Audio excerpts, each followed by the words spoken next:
Andy. Techno Andy. It's a short version. When I used to start making music back in the days in the Commodore Amiga, in Stoke we used to have a rave scene back in the day, and I would go out just to the coffee shops, mind you, and started talking about synths and stuff, and no one would understand what I was talking about, so I got the nickname Techno Andy. Oh, it's that techno kid again. And then with the dodgy John Michel Joe music. Everybody left. Oh no, it's Techno Andy. It took about 20 years till he started staying, but that's how it all started. That's how I got that nickname and everything. Brilliant. And tell us a little bit about the technology you were using there today. Pretty much Ableton Live, just jamming in a way that I'll set up stuff out to jam. I'll put all my beats on the left, melodies and breakdowns on the right. Got the little S1 there running bass line, and I don't normally do performative stuff. It's always on about having performative stuff. So I use a little gyroscope thing where you lift it up and shake it around. It's quite good, as you can see. You can see how awkward it is to use live. It's useful for home production, but out and about, I thought, should I not do it? I thought, no, I'm going to do it for Martin and stuff. But the thing is, as you can see, I was quite concerned that the USB cable would just drop out, because that's audio and MIDI. So if that cable fell out, if I was like wiggling around a bit too much, because it makes better sounds when you do that, that would be my bass line gone, sound card could have exploded, and PC could have exploded. It wouldn't be good, would it, really?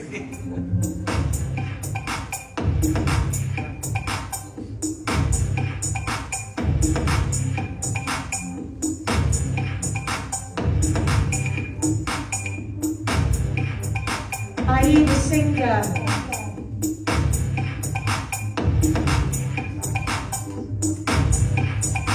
Are you the singer?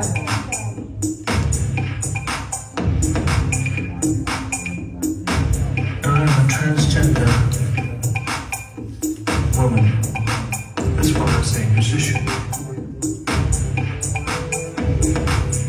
I have been discriminated against a few times,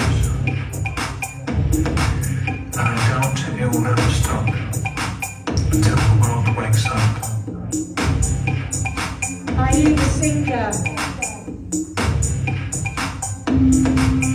What technology you were using here? You've got the iPad, is that right? Yeah, I'm a big fan of iPad apps, really quick way to get some beats down and get some ideas down. So I've got stuff in the Launchpad here, which means you can kind of actively filter things, which is quite cool. I use things like the Korg Gadget app quite a lot, so there's lots and lots of different variety there, so it's my kind of go-to thing. And then obviously I've got the Gaia 2, so I'm a Gaia fan. I don't care what anybody says. It's like my favorite synthesizer, so I just upgraded to the 2 because the MIDI function is so much better. Yeah. Fantastic. And now tell us a little bit more about that piece you just played. Okay, that's kind of a mashup. So a few years ago, I wrote a track and put it out under my band Factory Acts called Are You the Singer? And the whole premise of that is, as a woman going into a venue and setting up your technology, setting up your gear, if you're not very confident at the very beginning, it can be challenging. You're trying to figure out what you're doing. But also there's a perception that as a woman, you're a singer. So instantly, you're just asked, are you the singer? And the idea is like, you don't know how to set up your gear. So I thought, right, there must be something in this. It can't be just me. So I decided I'd start asking everybody that I knew that was performing. And I just asked them the question, are you the singer? Do me a vox pop, do a recording and tell me. So on this, I've got some pretty high profile performers from kind of queercore movement to the West Coast. So I've got Lynn Breedlove on that from Tribe 8 and Stella Zine from Pagan Holiday, which they kind of just put their voices to this, what it means to them when they kind of turn up at a venue. And there's an assumption about what it is that you do.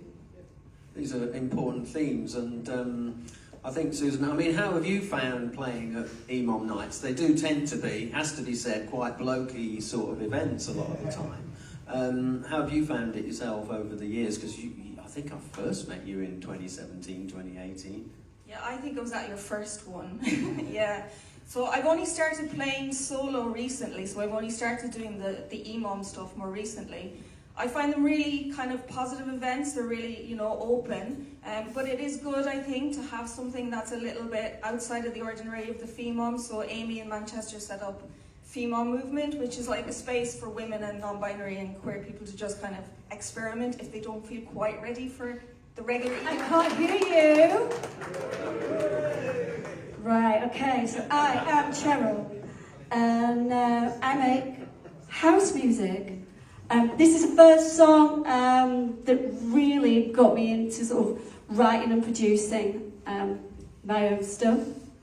And this is called Get Up to Get Down.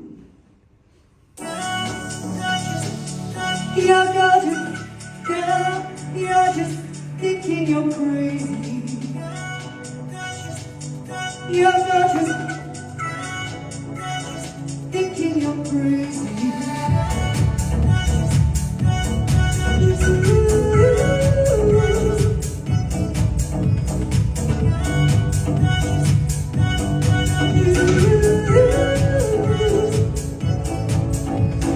Girl, have you got yourself lately? Girl, you've been thinking you're crazy. You're going out of your head now. You think you're all scared now. Well, that's all that you gotta be ready. Make yourself free, love to release, yeah. 'Cause you gotta get up to get down, breaking out the clouds and we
amazes me when I've seen you play a couple of times now, the energy that you bring to the stage, you know, and the dancing, even at this time of day.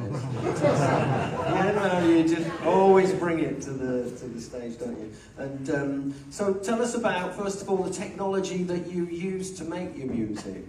Right, okay. The automatic feel good I did at college, using usual Ableton stuff. SH101, Juno 106. I recorded the vocals whilst I was on a retreat in Ibiza. It was just a little microphone underneath a duvet, right? So it just goes to show you can do anything.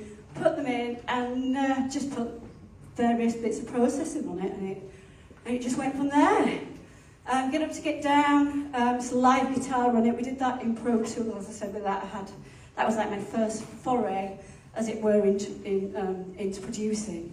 And it's just kind of getting everything out of here and onto not Pro Tools, I said Pro Tools, and I'm a Pro Logic.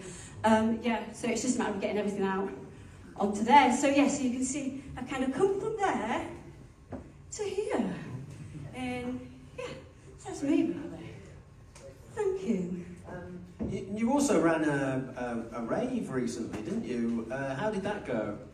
I did, yeah. So I'm sober, 17 months, and I ran a sober rave in Leeds. It was really good. We were on the One show, Crikey Moses.